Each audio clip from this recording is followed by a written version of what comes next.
ada suara perempuan menertawakan saya. Udah ngelihat asli, terus nonton Indonesia gitu kan. Ya dia lagi. Bapak versus Ibu mempersembahkan. Saya nggak bisa ngerasain sih, jadi saya minim pengalaman supranatural. Tapi saya pernah ketemu dengan makhluk astral. Kayaknya pernah sekali lagi tidur malam gitulah. Cuman deg-degan banget, Berat, terus kita nggak bisa melek matanya, terus kita nggak napas. Itu sih paling horor buat saya sih. Tapi katanya sih kecapean ya, nggak tahu deh. Dulu kecil sih, masih kelas 6 SD lah. Pas malam tuh jam 10 malam. Jadi tuh saya waktu itu ada punya ART. Kamarnya itu di atas. Jadi tuh kayak dia tingkat, tapi tingkatnya itu setengah kebuka gitu, setengahnya genteng, terus kamar gini gitu loh. Tadi biasanya kan saya tidur berdua sama abang saya itu di bawah. Cuman nggak tahu kenapa diajak nih sama ART saya tuh ke atas, tidur bareng, apalah tidur bareng naik ke atas. Nah, jadi kalau kita mau naik tangga itu karena kamarnya itu kan cuma setengah, jadi kalau begitu naik ke atas tuh bisa langsung lihat ke genteng. Kebetulan rumah saya itu punya pohon seri. Saya lihat ya kan. itu apaan ya putih-putih? Jadi lompat-lompat di pohon seri. Saya teriak pocongnya pada kabur. Baru sekali sih, mudah-mudahan nggak pernah lagi ya. Kalau saya pribadi waktu SD mungkin, di depan rumah saya ada pohon nangka, dan itu ditebang. Nah biasa kan ada serpihan-serpihannya itu ya. Sendirian nyapuhin tuh serpihan malam-malam. Tidak lama kemudian ada suara perempuan menertawakan saya. Padahal di sekeliling saya tuh nggak ada orang, jadi ketawanya juga yang menyayat hati gitu ketawanya. Akhirnya saya buang sapunya, saya lari ke dalam rumah. Jadi gue tuh kelar mandi keluar, kan depan kamar mandi kan langsung kamar adik kan. Ada sosok kayak gitu juga gede gitu di jendela adik gue gitu loh. Gue ya udahlah, gue buang muka gitu. Gue pikir kayak perasaan gue aja kali gitu. Ternyata nggak lama setelah itu adik gue kayak kabur-kabur, lari-lari gitu, kayak ketakutan gitu loh, mukanya sampai pucet. Itu di kamar kayak ada orang. Gue langsung yang kayak ternyata bener. Terjadinya sekitar 1:30 pagi ya. Itu awalnya anak saya yang ribut, dia gelisah. Itu di situ ada hantu. Saya liatin tangannya anak saya kan nunjuk-nunjuk ke situ. Akhirnya saya fokusin dan itu betul-betul muncul itu. Orang laki-laki tua pakai peci, pakai sarung, pakai baju koko, tapi dengan ada apinya di sekujur tubuhnya itu, dari pecinya sampai sarungnya itu ada apinya, tetapi kakinya itu nggak ada gantung. Itu mukanya tuh penuh luka gitu. Itu ya saya refleks aja, saya baca ya, nyebut-nyebut, saya tendang juga, hilang juga. Sampai saya tungguin lagi tuh nggak pernah ada, hanya sekali itu aja. Jadi waktu itu kalau nggak salah kejadiannya di Solo di Tawangmangu tahun 2015. Jadi cerita lagi liburan, malamnya kami mau pergi. Itu kita pakai mobil Avanza. Pastor yang nyupirin, kakak saya sebelahnya, saya di belakang sendirian. Kita mau isi bensin, tapi karena harus turun agak jauh, jadi si pastor kebetulan dia yang nyupir, dia bilang AC-nya kita matiin ya supaya hemat bensin. Nah karena AC-nya dimatiin, kita buka jendelanya nih. Udah jalan menuju ke bawah, saya nggak ngerti bagaimana ceritanya. Tiba-tiba si pastor ini kayak salah belok, dan kita berakhir di rumput-rumput tinggi gitu. Ternyata itu adalah kuburan. Putarlah balik. Tiba-tiba perasaan jadi nggak enak gitu. Saya memutusin buat tutup jendela. Kebetulan itu kan kaca filmnya yang agak gelap. Kaca film itu kan kalau misalnya kita di dalam mobil suka ada mantul dong. Nah di situ saya pertama kali lihat itu yang namanya kuntilanak. Dia di sebelah saya, terus dia lagi ngeliatin saya begini. Di situ saya nggak bisa ngomong. Ya udah campur aduk. Di situ saya cuma bisa nangis. Kakak saya sama si pastor itu juga udah nanyain, saya nggak bisa jawab. Jadi saya cuma nangis doang. Nah begitu turun sampai pom bensin, buka kaca terus baru langsung kayak hilang. Di situ saya baru bisa cerita. Udah itu sih. Selama ini sih, selama hidup nggak pernah ngeliat yang langsung to the point depan mata sih, nggak pernah. Cuma beberapa kali ngeliat selalu ada medianya, yaitu biasanya pantulan dari kaca sama dari mimpi. Sering-sering, tapi yang paling bulu kuduk merinding pada saat saya di Purwokerto.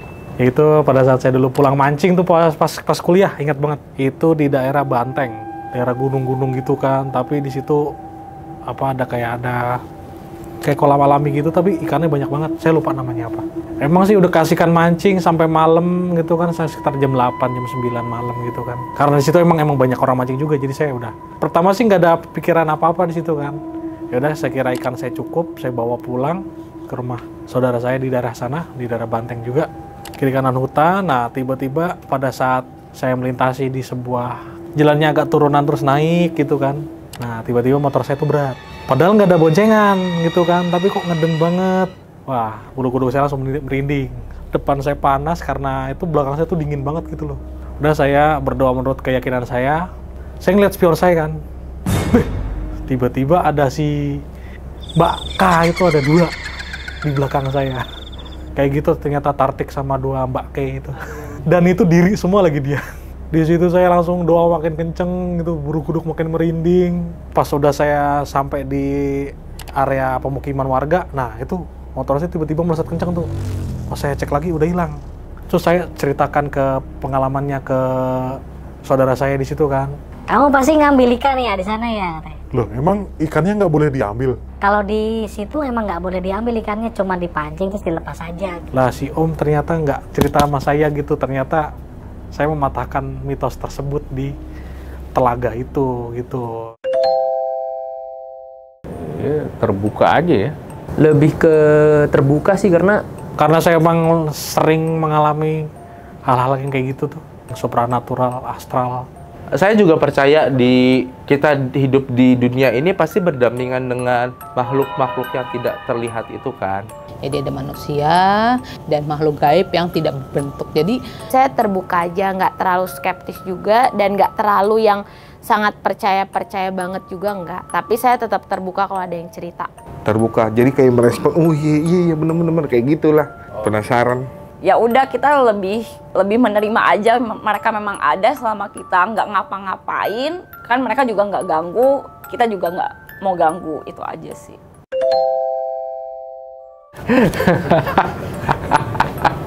Nggak ada yang better ya, dua-duanya. saya sih nauzubillah min zalik ya kalau ketemu mereka itu. Tapi kalau misalnya mau milih, ya ampun. Kuntilanak deh. Kuntilanak aja deh karena lebih sering kuntilanak. Ada yang bilang kuntilanak aja tuh, ada yang bilang. Kalau udah pernah, jadi kayak udah, oh ya udahlah gitu. Mungkin pocong ya, amit-amit. Saya lebih baik ketemu pocong daripada kuntilanak, beneran deh. Kuntilanak itu jahil.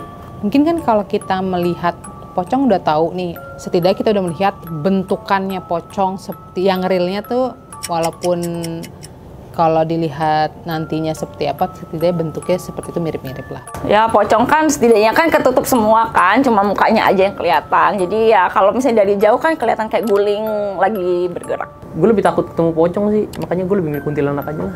Kalau pocong takutnya beneran loncat lagi depan. Takutnya ketuker sama guling. Walaupun guling gue sarungnya warna biru juga, ntar gulingnya pocongnya biru kan. Amanya saya nggak pakai guling. Sampai detik ini sih nggak pernah lihat pocong secara langsung, jangan sampai amit-amit. Horor Indonesia aja, Susana, Jalangkung, itu lebih serem ya.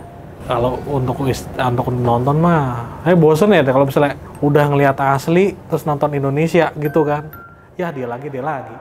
Luar negeri. Bagus gitu dari sisi jalur ceritanya, dari sisi efeknya. Nggak seserem setan Indonesia sih. Kan mungkin kan mereka kan masih wujudnya kan manusia gitu kan. Karena kalau luar negeri kadang suaranya doang, kadang nggak muka. Kalau di Indonesia kan udah ada yang makhluk lagi gondoruo, apalah itu. Ya setannya lebih kebayang di kita aja. Terus lebih kayak jelek-jelek, mukanya hancur dan lain-lain, jadi. Nah takutnya tuh kelar nonton film itu kejadian gitu loh. Ini kalau misalnya luar negeri mah kan jauh ya. Kalau film horor Indonesia kan terkadang lebih banyak scene-scene yang aneh-anehnya lah ya daripada yang horor itu. Jadi aku lebih suka yang horor luar negeri. Ceritanya bagus yang Indonesia yang sekarang ya. Kalau misalnya di Indonesia tuh kayak menyatu dengan kita. Apalagi kayak dulu Pengabdi Setan yang ibu gitu ya. Tuh kayak merasuk banget gitu. Kayak film Thailand deh. Film Thailand tuh kan horornya tuh kan agak serem-serem ya. Insidious ya. satu atau dua gitu. Yang bener-bener tertanam tuh ini Denun, Pastor Exorcist, sama sama satu lagi Unholy. Terima kasih Bapak Ibu sudah menonton kita di Bapak versus Ibu. Jangan lupa like, share, komen, dan subscribe. Sampai jumpa.